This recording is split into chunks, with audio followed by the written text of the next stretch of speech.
for Talk About It Tuesday. We have Robert Reid from Cases. He's joining us today, and we're talking about financial literacy. Yep. Um, yeah, let's just go for it, Robert. Okay.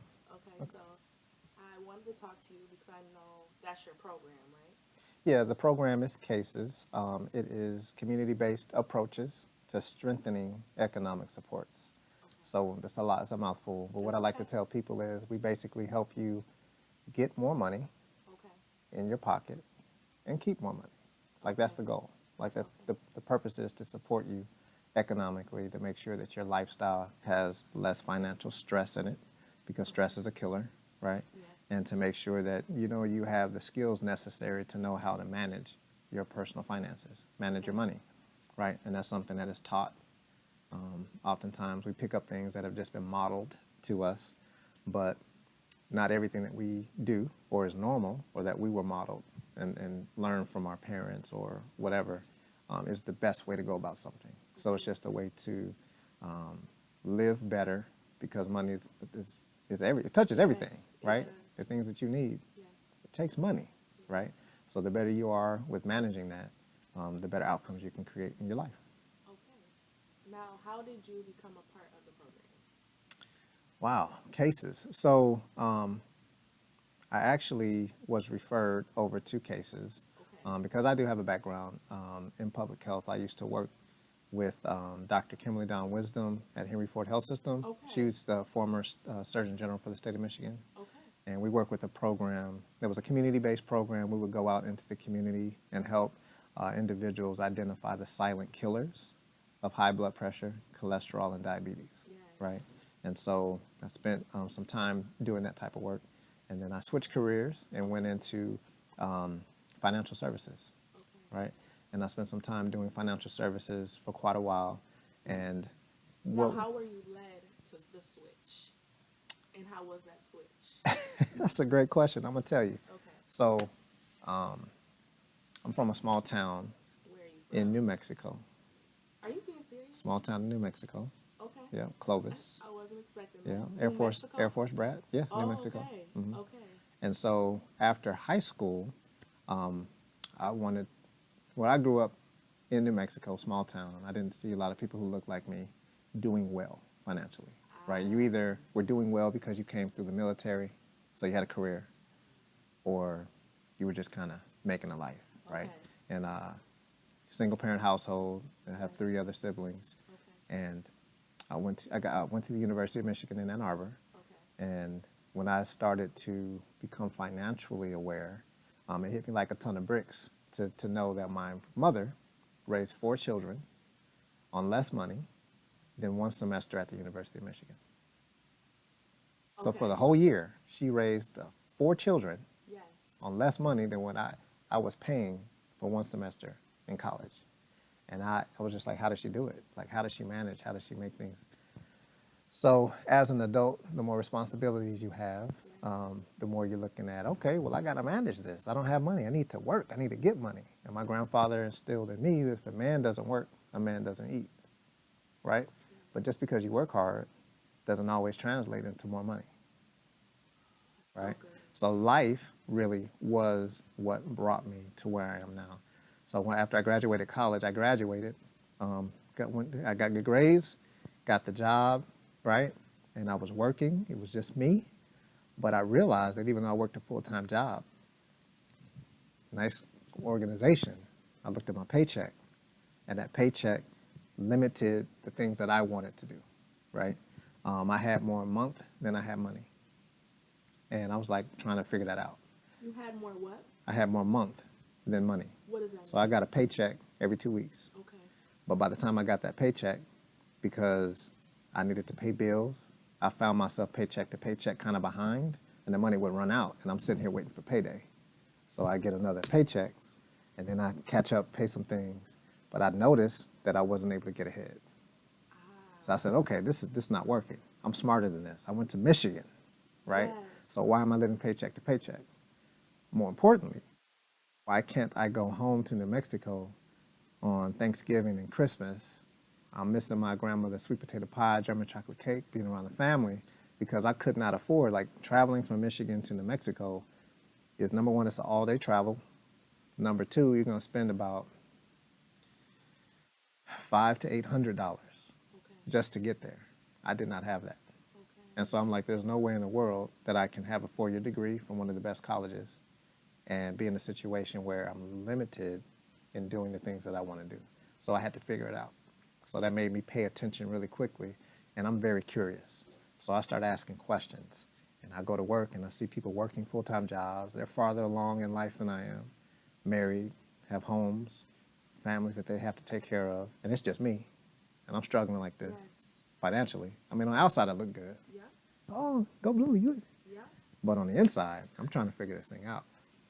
And I noticed that people were farther along in life with more responsibilities, and I kind of saw a trajectory where the idea of what financial freedom or a lifestyle looked like was very different than the reality. And I tried to address that Okay. for myself. Yes. So read books, start looking at different opportunities outside of work, because I'm like, well, obviously one income is not getting it. So let me see what else I can do. And that just started me down a path where I said all that to say, with my experiences in public health, moving into financial services, doing a lot of self-study, reading books, personal development. When I saw the federal grant for the CASES program, it kind of was like, hey, Robert, this is perfect for you, Yes. right? You can relate to the public health side, and you can relate to the financial services side. Yes. So I said, this is a great opportunity for me to go serve in a community really of families that are similar to mine, right? In situations that are similar to the ones that I came out of, and perhaps I can be a light in this area. So that's really what brought me Okay. to Well, CASES. that's good. I'm glad that you like really went kind of deep, because then that gives me. I have another question. Okay. So when you did kind of start diving into, like you said, the different things outside of work, like one paycheck isn't working. What did you discover? I guess when you started. I discovered it's easier to go make $1,000 than it is to save $1,000. Yes, it is. That's what I learned. Okay. Because Talk about that more. because we attribute work, right? Yeah. You're trading your time for money. Time for money. That's what I saw my family do. You get a job. I got a job. It's actually, well, no, I'll save that story.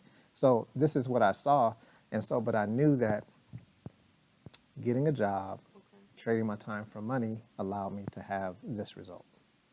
So when I looked around, I said, well, there are other people who may have businesses, right? Yeah. So they seem to have, maybe sometimes they have a little bit more freedom, at least it appears to be. They drive nicer cars, live in nicer places, have a different schedule. And so I read a book by Robert Kiyosaki. Yes. Yeah, Rich Dad, Poor Dad. Yes. Love that book. Recommend that anybody reads that book. There's another book called The Richest Man in Babylon. Okay. The Richest Man in Babylon is a fictional story, Okay. but it has some excellent money principles in it. Okay. And so back to The Richest Man in Babylon. No, I'm sorry. Back to Rich Dad, Poor Dad. Yes. That book by Robert Kiyosaki talked about the fact that Robert Kiyosaki grew up with his dad, who was I think he was the head of education where he lived. And he considered his dad to be his poor dad. And then his best friend's dad, who was actually, he just graduated high school, but he was a business owner. Yes. He considered him to be his rich dad. Yes. And he compared those two philosophies about how they approached money and Yes. just that whole thing. So that book impacted me because you look at it differently. And so it had nothing to do with actual dollars and cents and money. Well. It had to do with how you look at money. Yes. Now that I know you read that book, do you agree with trading time for money? What's your opinion on that? I think it's necessary, Okay. but I think you have to have a purpose with why you trade your time for money. Like some camps say, don't get a job. A job is just over broke, and they poo-poo that. I don't do that because, again, my philosophy, my grandfather told me, Yes. listen, young man, if a man doesn't work, a man doesn't eat. Yes. So you have to work. Yes. There are living expenses that you'll always have. And especially when you bring on more responsibilities. I have a wife. I have 4 children. Yes. And so they like to do things every day like eat, right? Use hot water. They like to come home and have a roof over their head. They like to have clean clothes on their body. That takes money. Yes. So I have to work to make sure that I can provide the basic necessities, right? So trading time for money, there's absolutely nothing wrong with that, Yes. right? Somebody told me if there's $1 on the table and there's 50 cents on the table, which one do you choose? Okay. Which one do you choose? I would choose $1. I would choose both. Okay. I would choose $1.50, Ah, that's so good. right? So I'm definitely going to trade Very time good. for money because I need to meet my responsibilities and I need to learn. Yes. When you get hired to work somewhere, you shouldn't just ask yourself, how much money you paying me. That's really not it. You should ask yourself, what can I learn here? What connections can I make here? What people can I be around? What type of skill sets can I pick up? And what type of service can I provide? Like that should be the driver as to where you're going to trade your time for Very money. good. You know? Oh, that was eye-opening. Yeah. You So saying it like that, that's a total eye-opener. Yeah. Because that's value. yeah, it's value. That's value. And to be honest with you, all money is just value. But I also learned Okay. we should value our time more than we value money, Okay. right? Well, tell me, we'll go into that a little bit. Okay? Tell me, what do you mean by that? Because if you just Google and pull up a YouTube video, talk about the history of money, Okay. and I'll just put it into, I'm gonna put it into terms that it kind of sticks with you, Okay. right? Yes. So my grandfather, I talk about him a lot because when my parents divorced, we actually lived with my grandfather for a Okay. while. So, and I asked him, my grandfather was married over 70 years, had 6 daughters, no sons. He was a sharecropper. Okay. So I really, and he didn't have a lot of words, but just his life and just the way he conducted himself really made an impression on me, Yes. right? So I looked to him a lot for how to get something done. If he said he was going to do something, it was done. No excuses. He didn't play around. It was just, Okay. is what it is. He got it done. He got it done, Okay. right? And so as an adult, I'm able to see what I didn't understand as a child, right? Maintain 4 jobs. Never complained. No job was above him because I have these responsibilities I need to take care of, Yes. right? But also, he raised hogs. He had a little house next to his that he rented out. Oh, there's a lot of different ways that you can go about creating value. Yes. So if you can provide housing for somebody, you're creating value. Of course, you're going to be that's compensated for that, good. right? Because you're meeting a need. If you see somebody else over here that they're struggling with something and you can provide a service, you're providing value. And so if you provide value, you can get in exchange money for that. Yes. So the more opportunities you see to provide value somewhere, you're going to be Yes. compensated, right? And if you're paid, if you do more than you're ever paid for, you'll always be compensated for more than you ever do. And it actually becomes a situation where eventually, if that's your habit and your practice, you'll be compensated far more than you could ever Oh, do. Okay. Right? It's just Yes. like that exchange, right? Adding value. You have to add value because that's what money is, right? If you have a problem, you come to me and you're like, I have a job, and I have all these other responsibilities, but I have a child and I need child care, but I can't do my job and bring my child to work, and I say, hey, you know what? It's okay. I actually have a situation where I have some small children about the same age, and I'm actually an educator. I can watch your child, right? Yes. You go make the money. It's not going to be free, but I'll help you out. But the value. But I'm bringing value to you to lessen your stress. And for doing that, you'll pay me because I'm Yes. solving a problem for you. Oh my God. And so now for me, financially, I've created more money. It's a fair trade. It's a fair value. trade because you're meeting a need. Yes. I feel like I've heard that, but you Yeah. saying it is like I needed to hear that. Yeah. Like, that was like, no, that's stuck. That's gonna stick with me. Yeah. And it's because it's everywhere as far as money. Money is everywhere. It's just where can you provide value? Yes. Value. Yeah. I'm so stuck on that. Value. Mm-hmm. Creating value will Mhm. help you create or generate more of an income. Absolutely. Every time. Okay. Oh, so profound. Every time, all the time.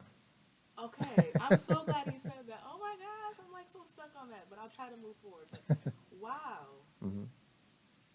And value. so, and so, thinking about my grandfather again, watching him and just his habit of how he conducted himself, it reminds me when we look at money, we think whatever you think money is. Again, if you look at the history of money, it's changed. So Okay. what we know as money is really not money. So okay, let me say that one more time. What we know as money is Okay. really not money. And what do you mean by that? So we in America, we have currency. Okay. It's called fiat currency. Okay. Tell Fiat. me what that. It's a system. Okay. It's a system of a way Okay. you can transact for goods and services. Okay. Gotcha. Right? It's not actual money. Money is just a store of value. Okay. It's a I'm store of following. value. Okay. Right? So when we pull out a dollar, or something, and we look on the dollar, it says, I don't even know if I have. I do. I have a dollar. It says,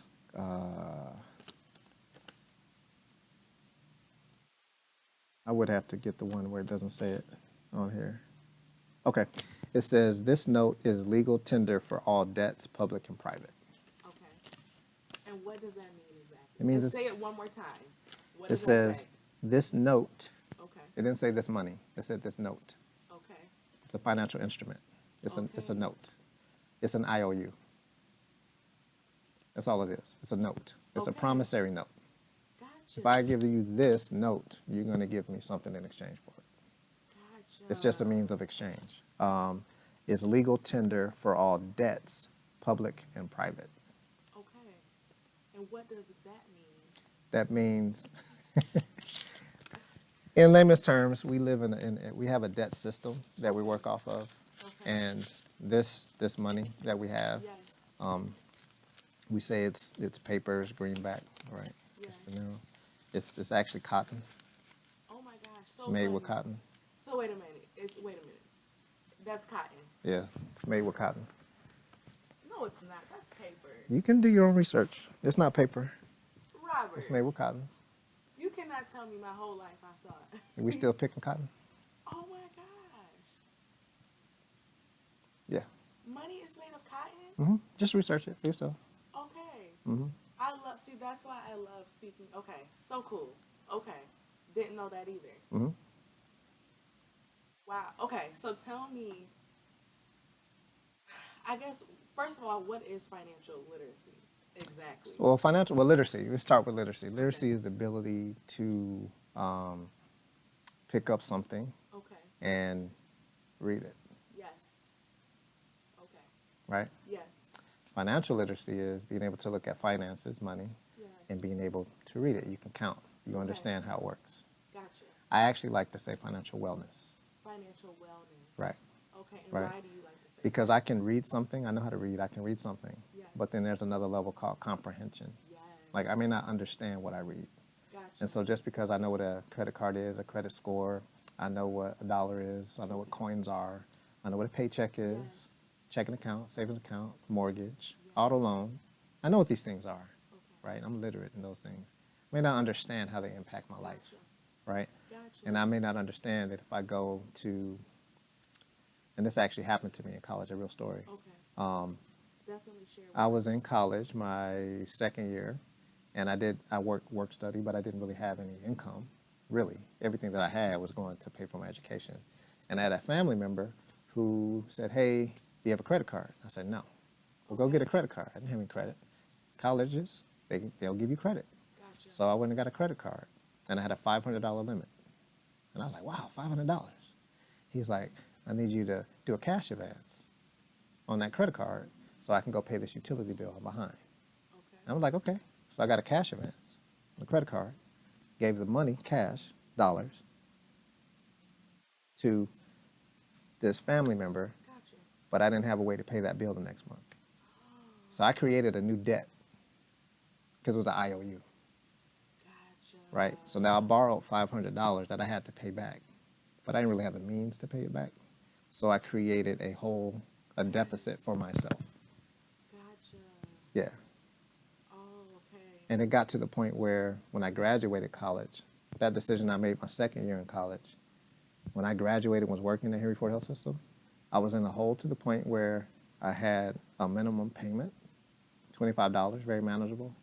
But I made that minimum payment, and I owed more in interest than I was even paying.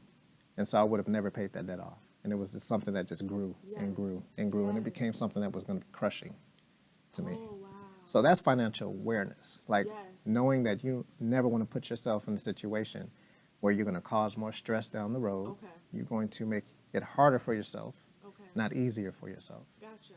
So that's why I like financial wellness over financial literacy. Okay. And it really comes down to habits. Okay. So I'm just going to read a poem Okay. because when I talk about finances or money, I always read this poem. And I'll ask you, who am I? Okay. I'm your constant companion. I'm your greatest helper or your heaviest burden. I'll push you onward or drag you down to failure.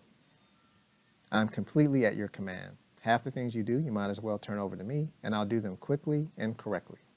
I'm easily managed. You must merely be firm with me, show me exactly how you want something done, and after a few lessons, I'll do it automatically. I'm the servant of great people, and alas, of all failures as well. Those who are great, I have made great. Those who are failures, I have made failures. I'm not a machine, though I work with the precision of a machine, plus the intelligence of a person. You may run me for profit or run me for ruin. Makes no difference to me. Take me, train me, be firm with me, and I'll place the world at your feet. But be easy with me, and I will destroy you. Who am I? Is it money? What is It's your habit. habit? I am your habit. I am the way that you do what you do. So Habits. money in and of itself can be good or bad, but it's what you do with it. It's What's the your habit habit. of using money? Okay. It's going to create either stress or it's going to create less stress and abundance and prosperity and profit. Gotcha. So, okay, now I have a lot more questions. Mhm. So,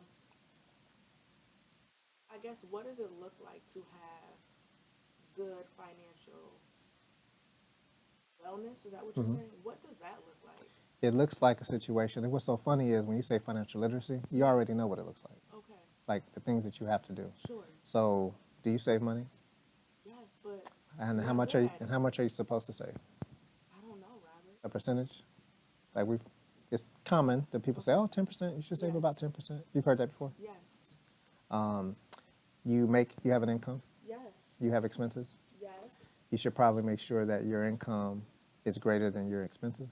So what you bring in the home should be more than what you have going out the home. Say that one more time so that can digest for me. So what you have coming in the home What you have coming in the home should be more than what you have going out. should be more than what you have going out. Right. Right there. That's a big thing right there. Yeah. What you have coming in Should be. should be more than what's going out. Yeah. For like as far as bills and your Period. expenses. We're talking about money. Money comes in. You should have more that comes in than goes out. Right? Yes. So would that be okay? So would that be?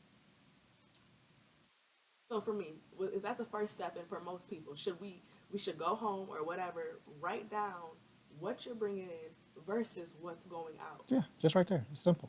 After you do that, what would be your next step?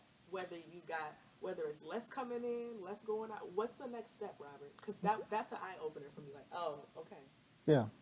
Okay. You do like Michael Jackson. what?